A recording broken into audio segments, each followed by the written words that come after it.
Hello दोस्तों, कैसे आप लोग? आई होप कि आप लोग अच्छे और मजे में होंगे।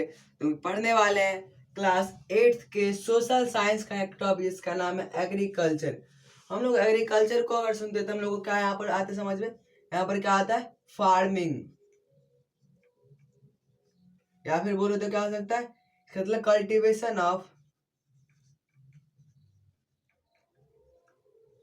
ऑफ लैंड, यानी कि लैंड के ऊपर क्या कल्टीवेशन, यानी कि खेती। फार्मिंग मतलब ही खेती होता है और एग्रीकल्चर मतलब ही खेती होता है। लेकिन कल्टीवेशन ऑफ लैंड मतलब क्या आता है? सिर्फ खेती करना होता है। लेकिन जो फार्मिंग या फिर बोले एग्रीकल्चर, उसमें क्या आता है? अलग अलग चीज होते हैं। जैसे कि डेयरी फार्मिंग भी होता है, तो ये भी एक तरह से फार्मिंग ही है। तो हम लोग इन सब के बारे में पढ़ेंगे। तो हम लोगों ने सबसे पहले क्या समझ लिया कि एग्रीकल्चर क्या होता है। तो एग्रीकल्चर क्या होता है? लैंड को क्या करना, अब उस पर क्या करना, खेती करना, उसको क्या बोलते हैं? उस पर फार्मिंग करना, उसको क्या बोलते हैं? हम लोग एग्रीकल्चर बोलते हैं। और इसका हम लोग समझते हैं इम्पोर्टेंस। इसका क्या इम्पोर्टेंस है? क्योंकि ऐसा थोड़ी है कि अपने आप मतलब खेती करते जा रहे हैं, इसका कोई इम्पोर्टेंस नहीं है। उसका कुछ इम्पोर्टेंस होगा, उसका कुछ खासियत होगा, इसीलिए उसको हम लोग करते हैं। इसका क्या खासियत है? इम्पोर्टेंस, यानी कि उसका क्या जरूरत है? इसका जरूरत इसलिए है क्योंकि जो एग्रीकल्चर होता है, इसी के थ्रू क्या मिलता है? सिटीजन, पूरे वर्ल्ड के सिटीजन को क्या मिलता है? फूड मिलता है। यानी कि अगर खेती ही नहीं होगा तो किसी को राइस, व्हीट, अगर ये सब नहीं मिलेगा तो वहां पर उसको फूड नहीं मिलेगा, और इससे कहा जाएगा वहां पर हमारे यहाँ दिक्कत हो सकता है। तो हम लोग के लिए ये क्या है? एक तरह से एग्रीकल्चर क्या हम लोग को सोर्स ऑफ फूड है। क्या है? एक source of food, source of food, यानी कि फूड का सोर्स है हम लोग को। यानी कि हम लोग को फूड कहाँ से मिलेगा? सिर्फ और सिर्फ एग्रीकल्चर से मिलेगा। तब हम लोग इम्पोर्टेंस को भी समझिए। इसके बाद हम लोग समझते हैं टाइप्स ऑफ एग्रीकल्चर, यानी एग्रीकल्चर के कितने टाइप्स होते हैं। और एग्रीकल्चर का एक और इम्पोर्टेंस है कि जो एग्रीकल्चर है ये क्या है हम लोग का?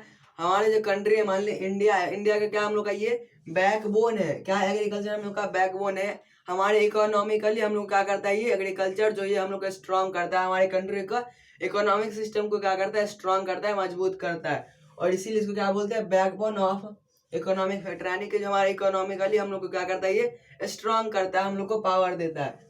इसका हम लोग सबसे पहले हम टाइप्स ऑफ एग्रीकल्चर को समझने से पहले हम लोग समझते हैं कि एग्रीकल्चर के लिए क्या क्या फैक्टर हम लोग को चाहिए। क्या क्या फैक्टर हम लोग को चाहिए?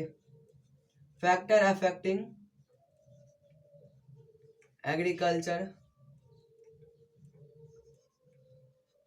तो इसमें क्या आएगा? दो आएगा, फिजिकल और क्या आएगा? हम लोग का आएगा यहाँ पर इकोनॉमिक।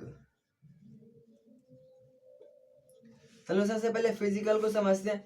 फिजिकल में क्या आते हैं? तीन टाइप्स आते हैं। पहला क्या है? रिलीफ। दूसरा क्या है हम लोग का?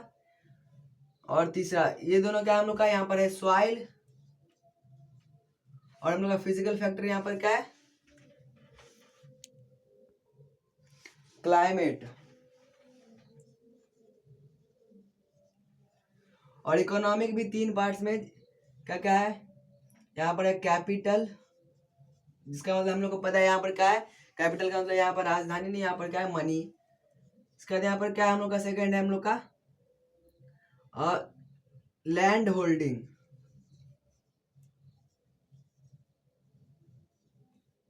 ये भी क्या करता है? हमारे एग्रीकल्चर को अफेक्ट करता है इकोनॉमिकली। और थर्ड है हम लोग का इसका लेबर।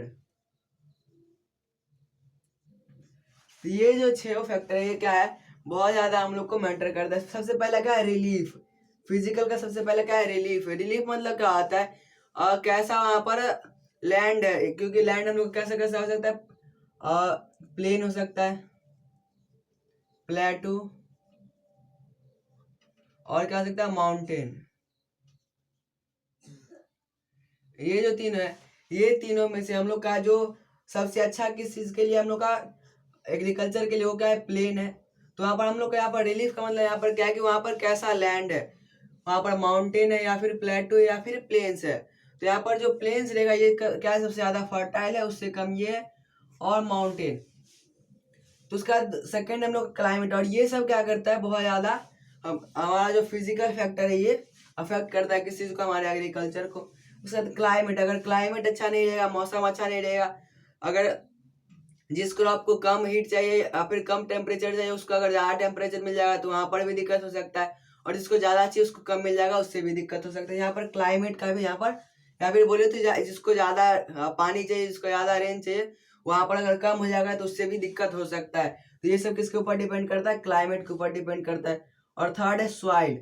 तो ये तो हम लोग क्या था, लैंड था, लेकिन हम लोग का सॉइल क्या होता है, अलग अलग तरीके का होता है। Alluvial soil, black soil, red soil. तो जो हमारा क्रॉप्स होता है उसके लिए मेनली क्या सबसे ज्यादा क्या होता है, फर्टाइल एलुवियल सॉइल। और कॉटन के लिए बात करें तो हमारा ब्लैक सॉइल होता है। तो ये सब क्या था, हमारा फिजिकल फैक्टर था। इसका इकोनॉमिक फैक्टर क्या है, सबसे पहला है लैंड होल्डिंग। यानी कि क्या होता है, हमारे कंट्री में जैसे मान लेते हैं हम लोग एग्जाम्पल के थ्रू कि एक आदमी है, ये उसका क्या है, 2 बेटा है। तो वो क्या करेगा, अपने दोनों को थोड़ा थोड़ा अपना लैंड जो होगा वो डिस्ट्रीब्यूट कर देगा, इक्वल पार्ट्स में दे देगा। अगर इसका भी फिर 2 हो गया तो ये क्या करेगा, इन दोनों को भी अपना थोड़ा थोड़ा दे देगा। इससे क्या होता है, जो लैंड होल्डिंग है वो क्या धीरे धीरे कम होते जाता है। लैंड होल्डिंग क्या होगा, यहाँ पर इतना पार्ट था, उससे 2 टुकड़ा हुआ, फिर उससे 4 टुकड़ा हुआ, तो इस तरह से क्या होता है, कम होते जाता है। तो ये जो कम होते जा रहा है, यानी कि यहाँ पर क्या है, लैंड होल्डिंग कैसा है। अगर लैंड होल्डिंग ज्यादा रहेगा तो वहां पर क्या होगा, हमारा इकोनॉमिक फैक्टर वहां पर अच्छा रहेगा। लेकिन अगर कम रहेगा तो वहां पर क्या होगा, इकोनॉमिकली वहां पर कमजोर हो जाएगा। उसका सेकंड है कैपिटल, यानी कि मनी। हमारे पास मनी भी होना चाहिए क्योंकि उसके फर्टिलाइजर्स के लिए। उसके बाद हमारा जो टेक्निक होगा, यानी कि हमारा मॉडर्न मशीन यूज करने के लिए, उसके लिए भी चाहिए हम लोग को। उसके लिए हम लोग क्या चाहिए, कैपिटल चाहिए। HYV सीड खरीदने के लिए पैसे चाहिए। इसके बाद क्या है, लेबर। लेबर यानी कि जहाँ पर लेबर अवेलेबल रहेगा वहीं पर तो काम हो सकता है, क्योंकि बिना लेबर के वहां पर एग्रीकल्चर हो ही नहीं पाएगा। फिर अकेले मान लेते एक फैमिली में अगर 10 आदमी भी है तो वो अकेले कितना कर सकता है, उसको क्या चाहिए, लेबर ही चाहिए। तो लेबर भी वहां पर अवेलेबल होना चाहिए। अगर लेबर अवेलेबल नहीं रहेगा तो वहां पर क्या होगा, जो हमारा इकोनॉमिक सेक्टर होगा वो वीक होगा, और साथ में हम लोग का एग्रीकल्चर भी सही से नहीं हो पाएगा। तो लेबर भी यहाँ पर क्या बहुत ज्यादा जरूरी है। तो हम लोग का क्या है, अब टाइप्स ऑफ एग्रीकल्चर, इसमें कि 2 टाइप्स होते हैं, सबसिस्टेंस एग्रीकल्चर और कमर्शियल एग्रीकल्चर। हम लोग का नाम से ही पता चल रहा है, सबसिस्टेंस यानी कि जो खुद के लिए हो, यानी कि जो फार्मर ग्रो करेगा वही अपने आप में अपने फैमिली से उसको क्या जाएगा, खत्म हो जाएगा। लेकिन कमर्शियल में क्या होता है, कमर्शियल यानी कि यहाँ पर क्या आ रहा है, प्रॉफिट कमाने के लिए जो एग्रीकल्चर होगा उसको क्या बोलते हैं, कमर्शियल एग्रीकल्चर। तो ये 3 टाइप्स का होता है, सबसिस्टेंस एग्रीकल्चर। और जो कमर्शियल होता है वो क्या होता है, 4 टाइप्स का होता है। इन सबको हम लोग डिटेल में पढ़ते हैं। सबसे पहला क्या है, नोमैडिक हर्डिंग।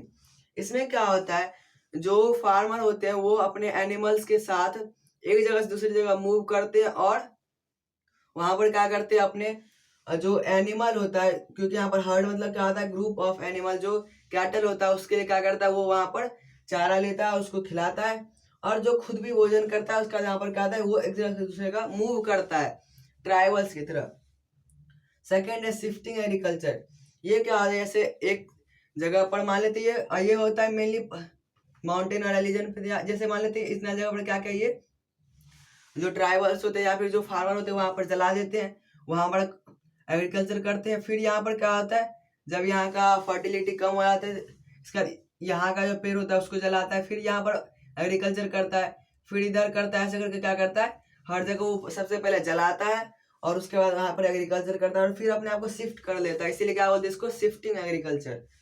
इसके बाद है इंटेंसिव सब्सिस्टेंस एग्रीकल्चर। ये सबसे ज्यादा इंपॉर्टेंट है। इंटेंसिव हम लोग जो नॉर्मली हमारे इंडिया में जो होता है वो क्या होता है, यही होता है इंटेंसिव सब्सिस्टेंस एग्रीकल्चर। यानी कि जो सब्सिस्टेंस एग्रीकल्चर तो है, लेकिन वो क्या इंटेंसिव यानी कि अपने फैमिली के लिए सिर्फ है। तो यहाँ पर क्या था, इसमें एक स्मॉल लैंड होल्डिंग होता है, उसमें क्या करता है वो न ज्यादा मॉडर्न टेक्नोलॉजी का यूज करके, बल्कि ह्यूमन लेबर का यूज करके वहां पर क्या करता है वो एग्रीकल्चर करता है। और वो अपने फैमिली में या फिर बोले तो अपने आस पड़ोस में, अपने सराउंडिंग में वो पूरा जितना उसका क्रॉप होता है या फिर जो जो क्रॉप होता है वो सबको क्या करता है, वो खत्म कर देता है। तो ये सब क्या होता है, इंटेंसिव एग्रीकल्चर, सब्सिस्टेंस एग्रीकल्चर।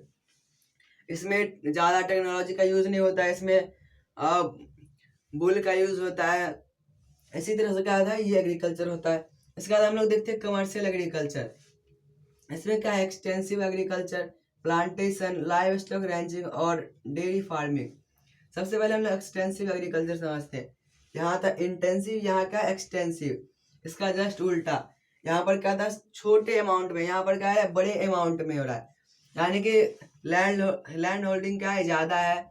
इसके बाद यहाँ पर मॉडर्न टेक्नोलॉजी का यूज़ किया जा रहा है, बहुत सारे हेवी मशीन्स का यूज़ किया जा रहा है, और इससे जो प्रॉफिट हो रहा है वो क्या आ रहा है, वो कमर्शियल प्रॉफिट हो रहा है, यानी कि उसको बेच रहा है, उसका वो कर रहा है, यानी कि और उसको बेचने के बाद प्रॉफिट कमा रहा है। यानी कि यहाँ पर क्या है, ये खुद के लिए बस उतना नहीं कर रहा है, यहाँ पर क्या है, खुद से ज़्यादा के लिए कर रहा है।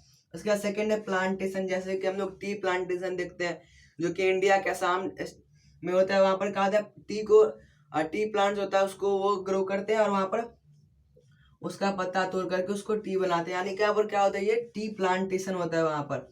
उसके बाद लाइव स्टॉक रैंचिंग, इस जगह पर क्या होता है, यानी कि लाइव स्टॉक रैंचिंग क्या होता है, इसमें जो फार्मर होते हैं वो अपने फील्ड में एनिमल्स को रखते हैं और एनिमल्स को ही वो क्या करते हैं, खिलाते हैं और उसी से प्रॉफिट कमाते हैं। एग्जाम्पल के लिए अगर हम लोग सीप ले लें तो उसको खिलाता है, उसके बाद उसको क्या करता है, उसका वूल यूज करता है, उसके बाद उसका जो मीट होता है वो भी यूज करता है। ये सब क्या होता है, एक तरह से लाइव स्टॉक रैंचिंग होता है। उसका डेयरी फार्मिंग हम लोग इसे समझ रहे हैं इसके नाम से।